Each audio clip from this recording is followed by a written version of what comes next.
Welcome to Been There Done That. This channel is all about employment tribunals, the things you need to know, and how to represent yourself. In this video, I'm going to cover some of the insider lingo that they use in the court. This will help code break for you the funny little insider things they all say to each other in court. So, let's go. Firstly, unattractive and attractive. We probably know those words to mean, I think that guy's kind of hot, or whatever. In court, that's kind of code for you're going to do well or you're not going to do well. Think of a preliminary hearing where you're not really making any decisions about the outcome, but we're talking through how long it's going to be, how many witnesses there are going to be, all of those sorts of details. If the judge at that point says to you that any of the points you want to raise are, quote, unattractive, what they mean is, that's not going to do very well for you. It might hurt your larger argument, or you're probably not going to win it, so you might do well not to.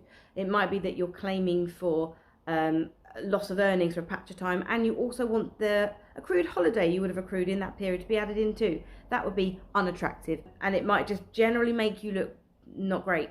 The second one, helpful or unhelpful, that's used for like, yeah, thanks.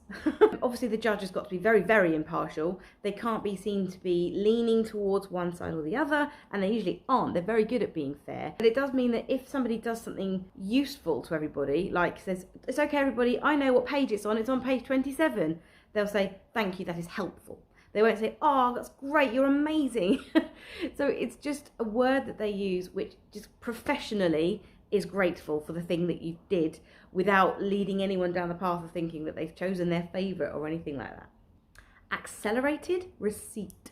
This one is used if something that you're claiming for in your remedy, something that you're financially claiming for, is something that the other side wants to argue that you should potentially get, but you shouldn't get now. A really good example is pension-related things. So you might claim that you are owed, 3 years future losses and the pension contributions. So they might agree, yeah, you should get your pension contributions, but you wouldn't be getting them now. You'd be getting them when you retire. So that would be when they'd say there is an issue of accelerated receipt. And that's quite a minefield. So if it comes up, you might want to ask for a break and go Google it and spend a bit of time working out. But don't worry, the judge knows all about that, and they will usually know what is fair as well.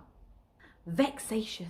This is actually a term that's used within the employment tribunal rules, and it's used to describe where one side or the other is being very, very, very bad. There's quite a high bar for something to be called vexatious. So they might be being quite curt with you, quite rude. They might be using delay tactics. They might be accusing you of being incorrect or wasting their time, or we're going to countersue.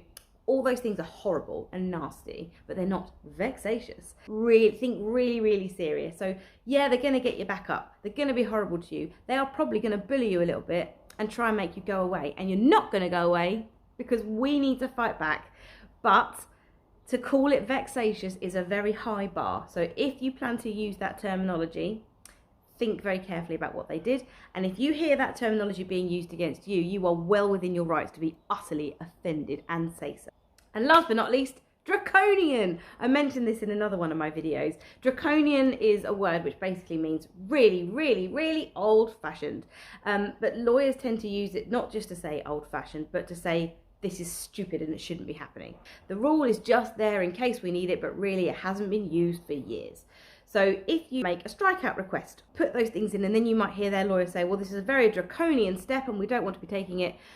That means they're saying the rule that you're leaning on or relying on to try and get this through is very rarely used. If the judge says something's draconian, you might as well just accept that you're not going to get whatever it is that you're asking for. I hope this video has helped. There will be more coming.